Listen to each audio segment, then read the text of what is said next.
Two kittens were found behind a grocery store on a rainy October morning, wrapped so tightly around each other that the store manager thought they were one animal. One was orange, the color of a sunset. The other was black and white, small and sharp-eyed, wearing what looked like a tiny tuxedo. Nobody knew how long they had been out there. Nobody knew where their mother had gone. All anyone knew was that when the shelter volunteer reached into the box, she could not pull them apart. Their paws were locked together like they had been stitched. The shelter staff named them Rusty and Domino. And from the very first day, they wrote something unusual on the intake sheet. Bonded pair. Do not separate. If a story like this is already tugging at your heart, stay with us until the end and consider hitting subscribe so we can keep finding these stories for you. For the first few weeks, Rusty and Domino did everything together. They ate from the same bowl, even when there were two. They slept curled into a single shape, so tightly wound that visitors sometimes had to look twice to count the tails. When one groomed himself, the other waited, patiently, until it was his turn to be groomed too. The shelter staff adored them, but adoption was slow. Families would walk down the row of kennels, stop at the sight of Rusty's bright orange fur, and ask if they could take just him. Others wanted only Domino, drawn to his sharp black and white markings and his quiet, watchful eyes. Every time, the staff had to say the same thing. They're a package, we can't split them up. Every time, most people walked away. One couple actually filled out paperwork for Rusty alone before the staff gently reminded them of the rule, and they left disappointed, without either cat. Another family drove 40 minutes just to meet Domino, only to change their minds the moment they learned he came as a set. The staff started to worry that two perfectly healthy, perfectly loving cats might spend years in that kennel simply because the world wanted them one at a time. Weeks became a month. The month became 3. Then, on a gray Tuesday afternoon, a woman named Diane Whitfield walked through the shelter doors. She was 58 years old, and 6 months earlier, she had buried her husband, Walter, after 31 years of marriage. The house they had shared had become unbearably quiet. She did not come looking for 2 cats. She came looking for one small reason to get out of bed in the morning. A volunteer led her down the hallway and stopped in front of Rusty and Domino's kennel. Diane crouched down, and Rusty pressed his face against the bars, purring instantly. Domino stayed a step behind, cautious, but never more than a few inches from his brother's side. They're bonded, the volunteer explained gently. We really can't separate them. Diane hesitated. Her apartment was small. Her budget, since Walter passed, was tighter than it used to be. She had only planned on one cat, one companion, one quiet presence in an empty house. "Let me think about it," she said, and she left without either of them.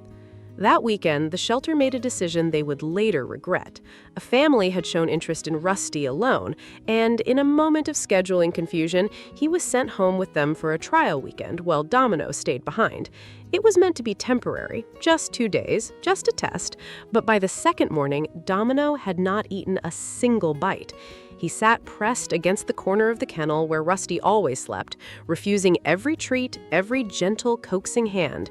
He cried through the night, a thin, broken sound that the overnight staff still talk about.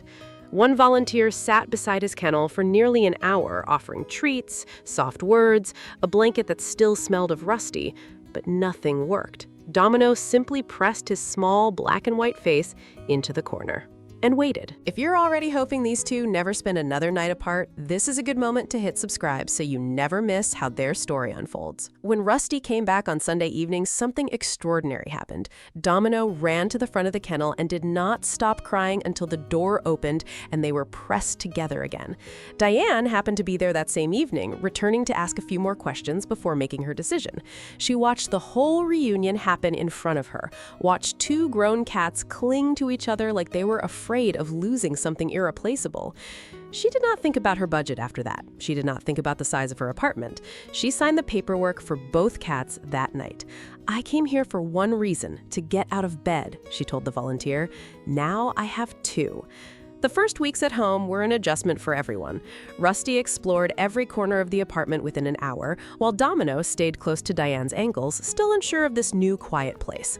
At night, they slept together on the foot of her bed, the same tangled shape they had slept in since they were kittens. Diane began talking to them the way she used to talk to Walter, narrating her day out loud, asking their opinion on what to make for dinner. If you've ever talked to an empty room and had a cat answer back with a soft meow, you already know exactly what that felt like for her. Rusty grew bold and mischievous, learning to open the pantry door within a month. Domino grew calmer, more confident, following Diane from room to room like a quiet shadow. Together, they filled a silence that had been sitting in that apartment for 6 long months. Every morning, Diane woke to 2 sets of paws walking across her pillow, demanding breakfast at exactly the same time, in exactly the same order. Rusty first, then Domino. Every evening, she read on the couch with 1 cat on each side, the way she used to sit between Walter and a good book on Sunday afternoons. Neighbors who had known her since Walter's passing said they hadn't heard her laugh out loud in months. Not until Rusty knocked a houseplant off the windowsill and Domino sat there staring at the mess like he had nothing to do with it. Then, 4 months after the adoption, everything changed in an instant. Diane was alone in the kitchen when a sudden wave of dizziness hit her, and she collapsed onto the tile floor. Her phone was on the counter, just out of reach. She lay there, unable to call for help as the minutes stretched into what felt like hours. Rusty was the first to react. He ran to the front window and began yowling, a sound Diane had never heard him make before, loud enough that a neighbor walking her dog outside stopped in her tracks. Domino stayed by Diane's side the entire time, pressed against her chest, refusing to move. The neighbor, alarmed by the crying at the window, knocked on the door, then called for help when no one answered. Paramedics arrived 12 minutes later and found Diane conscious but weak, with 1 cat crying at the glass and another curled protectively at her heart. She had suffered a sudden drop in blood pressure, and doctors later said that if help had arrived even 20 minutes later, the outcome could have been very different. Diane spent 4 days in the hospital. When she came home, both cats were waiting by the door, and for the first time since Walter passed, she felt like someone had truly been waiting for her. People still ask Diane why she adopted 2 cats instead of 1. She always gives the same answer. I didn't choose 2 cats. I chose 1 bond, and it happened to have 4 paws on each end. Rusty and Domino are inseparable to this day, still sleeping in that same tangled shape they formed as kittens in a cardboard box. Diane says the quiet in her apartment is gone now, replaced by purring, gentle chaos, and 2 small hearts that refuse to be pulled apart. Sometimes the family we're looking for doesn't come one at a time. Sometimes it comes as a pair, stitched together long before we ever walk through the door. So, tell me honestly, would you have taken them both, even if you only meant to adopt 1? Let me know in the comments below.